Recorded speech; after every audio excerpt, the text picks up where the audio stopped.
My brother thought I would disappear quietly. He thought grief would swallow me whole, and that I'd be too broken to fight back. He almost got what he wanted. My parents died 11 days apart. My father went first.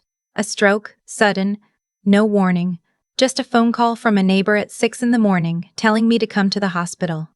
By the time I got there, he was already gone. My mother held on for a week and a half after that, but I think she just didn't want to be here without him. They'd been married 41 years. I understood. I was 29 years old, standing in a funeral home picking out caskets for both of my parents within 2 weeks of each other, and my brother, my older brother, the one who hadn't been home in 3 years except for a Christmas where he spent the whole time on his phone, was nowhere to be found for the first 4 days. He showed up on day 5. He walked into my parents' house like he owned it, which, it turned out, was exactly what he believed. His name is Preston. He's 8 years older than me, and our whole lives he was the one who got the applause. He went to the better college. He married someone my parents adored. He had the career that made my father brag to his friends at the hardware store. I was just there. I was the one who stayed in our hometown of Harwick Falls, Virginia, who took the teaching job at the local middle school, who drove my mom to her eye appointments and sat with my dad during his physical therapy after his hip replacement 2 years ago. I wasn't dramatic about it. I didn't keep score. It was just what you did when you loved people and you lived close enough to help. Preston moved to Seattle when he was 24 and came back less and less as the years went on. His wife, Candace, came from money and had opinions about everything, including the town I grew up in, which she described once at Thanksgiving as charmingly underdeveloped. I smiled and passed her the green beans. When Preston finally walked through the door after my parents died, the first thing he said wasn't, "I'm so sorry," or "How are you holding up," or even just my name.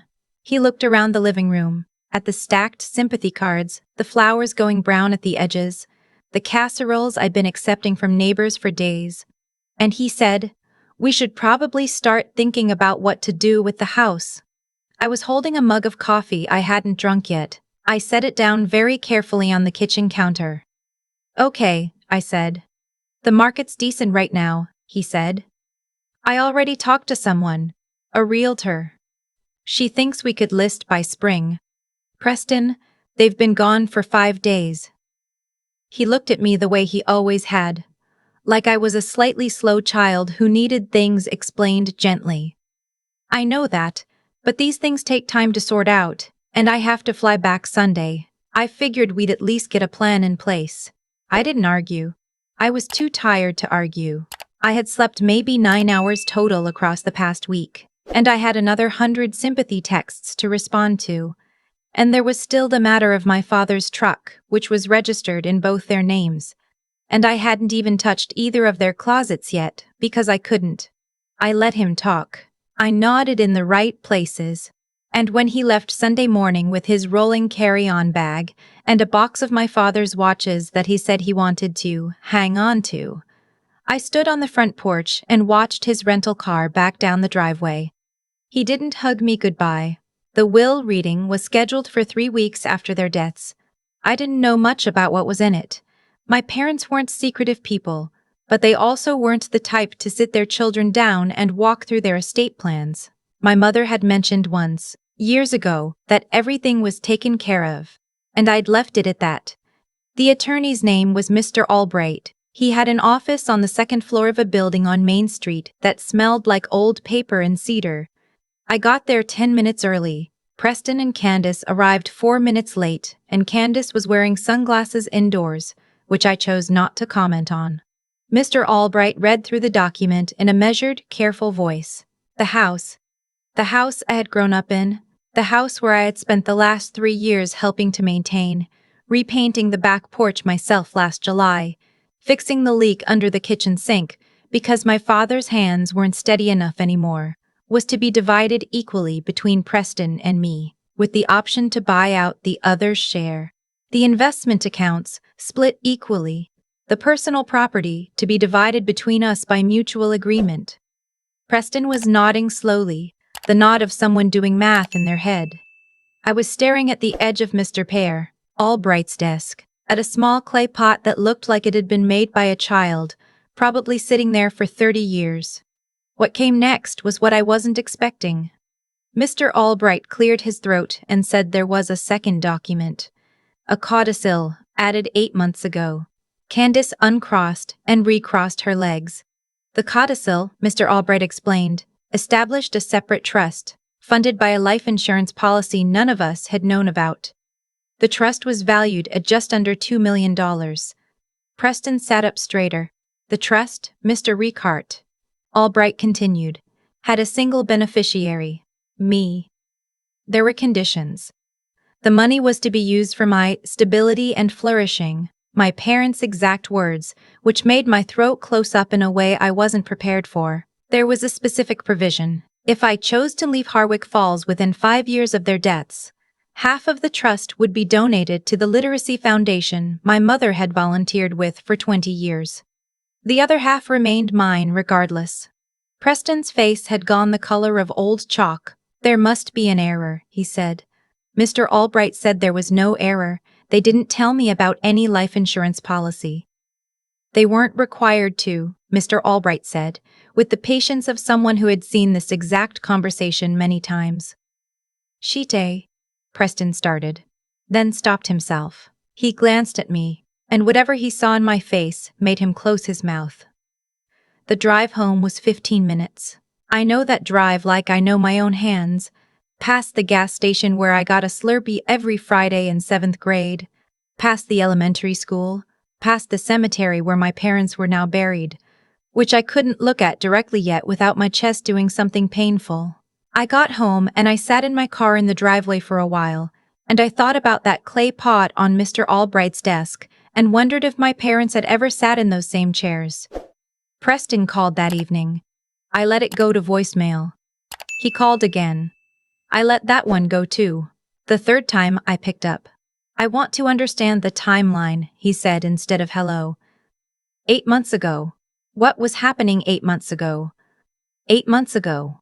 Our father had his second fall. Not serious, he didn't break anything, but serious enough that I'd started sleeping over 3 nights a week, and our mother had finally agreed to let me set up the bathroom grab bars she'd been resisting for 2 years because she didn't want to feel old. I didn't say any of this to Preston. I already knew he knew. He knew and he hadn't come home. I don't have answers for you, I said. You had to have known about this. I didn't. They added a codicil, Lauryn.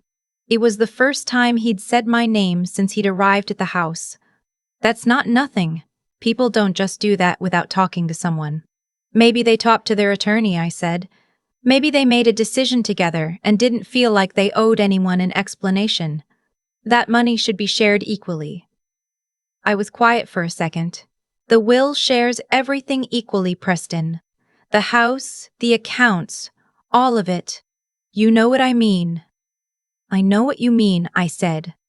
And I think you should talk to your own attorney if you have questions. But I'm not going to agree with you that our parents made a mistake. He hung up. The next 3 months were the hardest I've had in my adult life.